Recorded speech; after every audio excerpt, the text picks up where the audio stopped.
Hey everybody. Thank you all for coming. Thank you, Maggie, for reviving this. I was one of the main organizers for it for a number of years. I'm really happy to see it back alive. Next year I won't have a 10-month-old. I'll be able to be a little bit more involved. I can't express how happy I am to see this come back after COVID. So many things died, this being one of them. I can't say how exciting it is for the second time to be standing here coinciding with the UIS Faculty United Victory. I remember I don't remember if it was 2017 or 2018, Richard got here to the park and he came up and he said, "We won."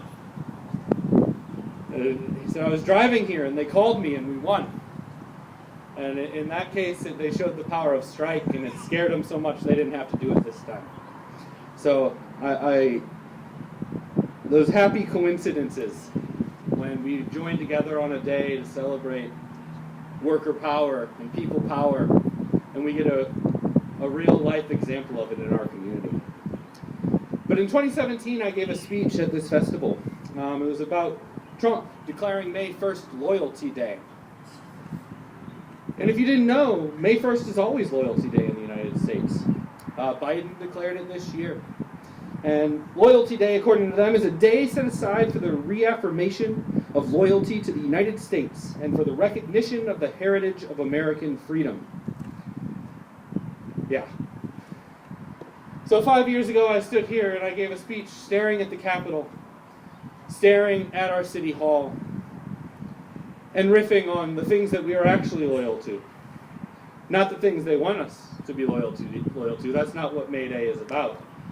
That's why May Day is also Loyalty Day, to try to make us forget.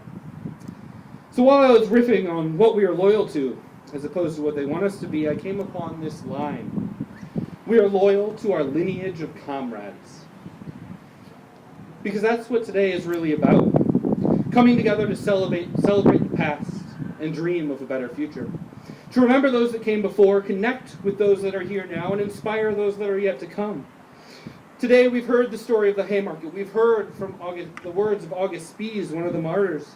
We've heard from activists talk about those who came before. We've heard from organizations who want to build a better future. Because today is May Day, International Workers' Day. It's a celebration of the past, the present, and the future of this lineage of comrades. Each of us has a unique pilgrimage that we took to get to this point today. We each have our own lists of those who inspired us, of those who have taught us, but we all have a list. We all have learned, grown, and evolved, not in a vacuum, but as part of a long, rich history. Our radical family tree has many branches, twisting and turning, interconnected and diverging. Our radical family tree is as diverse as our experiences, each link in the chain contributing to the greater whole. Each link, each organizer, each worker in the movement add their part to the struggle, to our history, to this lineage. The people's family tree is as old as we are. It's as diverse as we are. Our strength is in that diversity. In a lineage that includes people from all walks of life, people of all races, people of all gender identities, and none. People of all abilities. Our rich lineage is our strength. And today is a day that we honor our history, celebrate our present, and dream of our future. But today's celebration of the ebb and flow in time, of the connections between the past and the present and the future, of the strength of our diverse lineages, has origins far older than Haymarket, origins in cycles of rebirth, of new life, origins in a brighter future. This day has a red history, but its longest history is a green one. The green history of May Day is a history that spans beyond the first humans, before we existed. The family The green history of May Day has a family tree far more complex than even our complicated lineage on the left. The cycles of birth, death, creation, and destruction, the old giving way to the new, the ancient green origins of May Day, like the red origins, bring us together today, celebrating the seeds of the past, germinating today and building the future that is simultaneously the same and different. It's a celebration of the next phase, of the next generation, of the next link in the chain, of the next evolution or revolution. These green and red histories of May Day are intertwined. People and planet have always been the fuel for capitalist growth. Throughout history, the people have been moved further and further away from the natural world, alienated and separated, both physically and spiritually, from the world that gives us life. Nature, like people, became a commodity to be exploited, rather than a source of our sustenance for billions of years. With capitalist privatization came public travesty as communal space and collective resources were extracted and exploited for the profits of the few at the expense of the many. The destruction of the environment and the exploitation of workers have always gone hand in hand. And the diversity of nature has been, as the diversity of nature has been destroyed by man, the diversity of our movement has been weaponized into division. It has distracted us from who our real enemies are. Our strengths turned into weaknesses. We would do well to learn some history from the green, to learn some things from the green history of May Day, of the strength and balance found in the diversity of the natural world, of the resilience. Thank you, River. Of the resilience and diversity of tactics and cohabitation provide. The red side of May Day needs the green side, and the green side needs the red.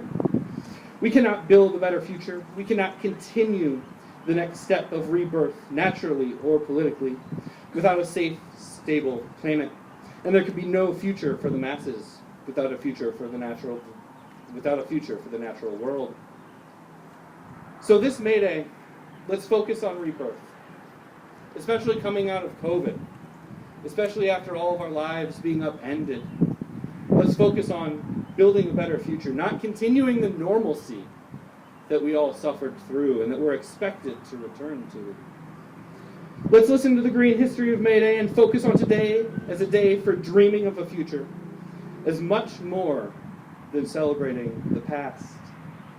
Let's see our lineage not as a memory, but as an ongoing dynamic process. Let's see our lineage as part of a whole that's not yet complete, part of a work in progress. Let's make today about turning over a new leaf, prioritizing radical cooperation rather than division, prioritizing people and planet over profit. Let's stop seeing diversity as difference and division and start seeing it as our source of strength and power. This May Day, while we celebrate our lineage, let's be careful not to get stuck looking into the past, which we so often do. Let's focus on the future we can build together. Let's see our long history as a foundation upon which a new age is born. Let's not mourn the loss of those who came before, but celebrate our common future. May Day lets us see the past as the fire from which we are born, from which we rise. Because we don't have time for anything else. We don't have time to wait on the climate. We don't have time to wait on the violence and oppression of capitalism, which is driving us towards doom. We don't have time to wait before we address racist violence that permeates every sphere of our society. And we don't have time for petty division and strife. Time's running out. So we come together on May Day not just to remember the past, but to dream of a future. We remember our lineage of comrades, and that includes not only those who came before, but those that are beside us today, and those who haven't made themselves known yet. We need a little more of the green origins in the red of May Day, and a little more of the red and the green. Like the path of life through the eons, our lineage of comrades continues on, connected and disconnected, unified and branching, and like the path of life through the ages, Let this May Day be a time of rebirth, a new era, an era of people power. Thank you.